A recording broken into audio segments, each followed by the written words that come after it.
Hi everyone, I'm Ron, the Marvelman at themarvelman.com. Back with tip of the week number 4, Raw Books versus CGC or any other third grading party. But before we get started, I'd like to introduce you to Pat the Comic Pig. And here he is in his Christmas regalia. Throughout the years, you're going to see Pat dressed in different outfits. And he's here for our entertainment quality. And what Pat is anytime that he feels that an inexperienced buyer or someone who's just starting out in the business is getting hosed, well then Pat's going to make an appearance. And he's going to talk for all of us. You remember the movie Deliverance? Okay, remember? Yes. Well, this is how you feel once the big companies or any speculator is trying to sell you an item and realizes you don't know what you're doing. Ready? Yes. Pat's going to verbally tell you how he feels about any one given situation. Right, Pat? Oh, see? It's been hosed. We'll put Pat here.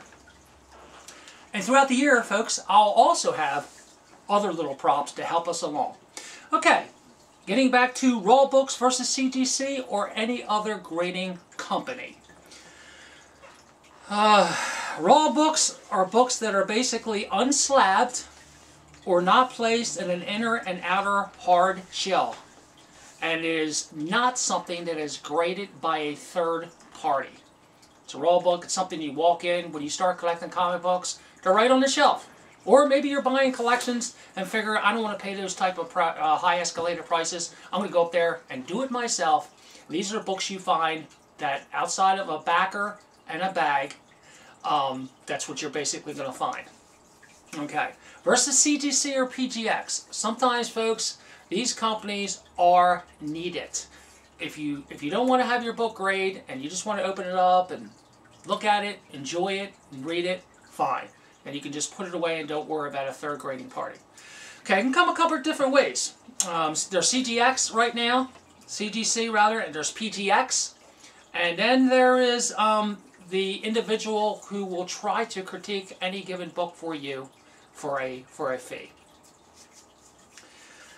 Well, basically another way you can decide if you want a book CGC graded is if you think the quality is so high that it deserves, and it deserves to be CGC graded. You want to find out. You have no idea of knowing, and you're saying to yourself, well, I may decide to sell this book down the road, and I want to determine a specific grade for it. Then that's also fine.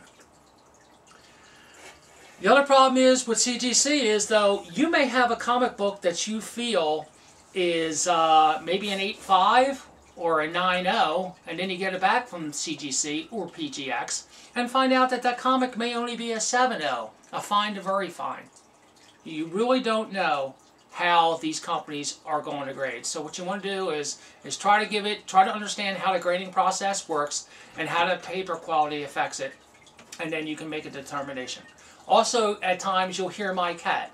This is Slim Shady. He'll be giving you little interpretations his own way by scratching on the door and giving you a few meows. Very helpful in this business. Okay. But basically it's a personal choice. It's simply up to you. Once you grade a comic book and decide if you're going to sell it down the road, then you definitely want to, or keep it as an investment, you definitely want to CGC grade it. If not, you just want to enjoy it, enjoy the run, and you don't care much about future value, then you're good to go. And also, there'll be a fee from CGC, anywhere between $20 and up, depending on how fast a turnaround you want for that particular item.